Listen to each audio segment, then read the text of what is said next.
Nama saya Hilarius Herianto, biasa dipanggil Heri.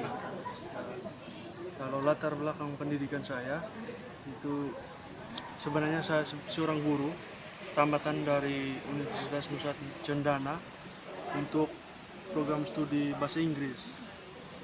Terus kemudian saya merantau ke Kalimantan dan bekerja di perusahaan tambang selama 1,5 tahun.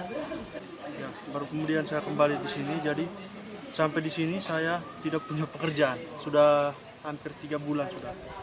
Kemudian saya juga mengikuti TOT di SOS ini. Dan akhirnya dari 21 orang peserta TOT, saya terpilih jadi salah satu trainer untuk basic training, dan ini sudah basic training yang keempat. Dan alasan saya mengikuti TOT ini adalah saya mau menambah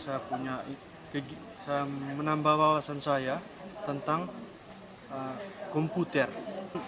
Beruntung bahwa saya tahu bahasa Inggris, jadi saat buku pegangannya, ya karena buku pegangan untuk trainer di sini menggunakan bahasa Inggris, jadi saya bisa mengerti, memahami secara cepat informasi atau aplikasi-aplikasi yang diajarkan di sini.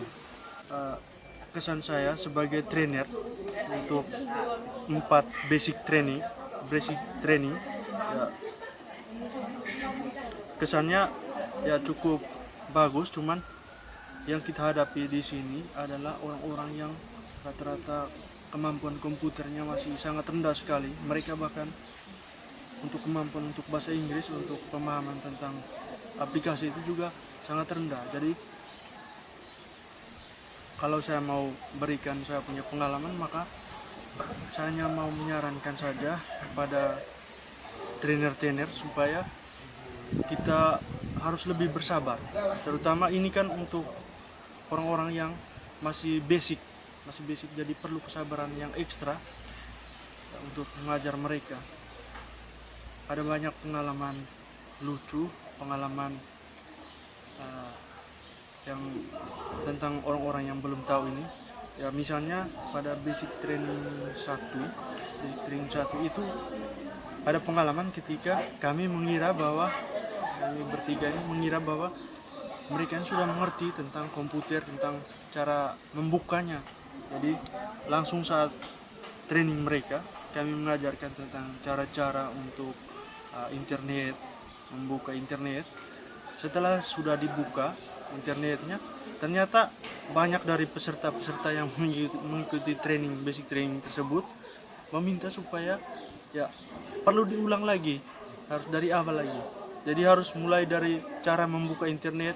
Jadi harus ditutup dulu semua komputernya itu, CPU-nya juga harus dimatikan dulu.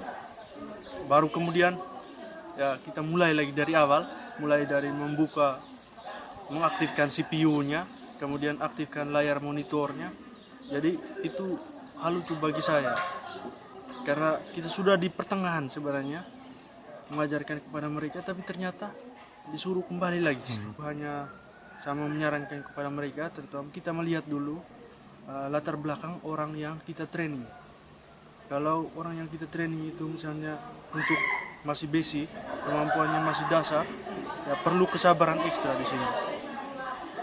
Bagaimana kita membimbing mereka untuk memahami komputer, tapi harus pelan. Pertama harus pelan, dan itu kendala yang mungkin saya hadapi juga, karena saat saya mengajar mereka baru harus pelan sekali. Itu saya juga rasa kenapa harus pelan sekali seperti ini, padahal sebelumnya kita mengajar komputer di sekolah kegiatan. Ya, kebetulan karena saya guru, ada mendampingi juga kegiatan ekstra kurikuler untuk mata pelajaran komputer itu. Tapi mengajarnya bukan seperti ini, karena rata-rata anak-anak zaman sekarang itu mereka sudah tahu tentang komputer, aplikasi HP atau komputer yang canggih pun mereka sudah tahu. Jadi ya kalau untuk mengajar kepada anak-anak SMP itu sekarang tidak sulit lagi. Cuman yang saya hadapi sekarang itu adalah orang-orang yang kemampuan komputernya masih dasar. Jadi mungkin saran itu sudah hanya dari perlu kesabaran ekstra dari kita sebagai trainer.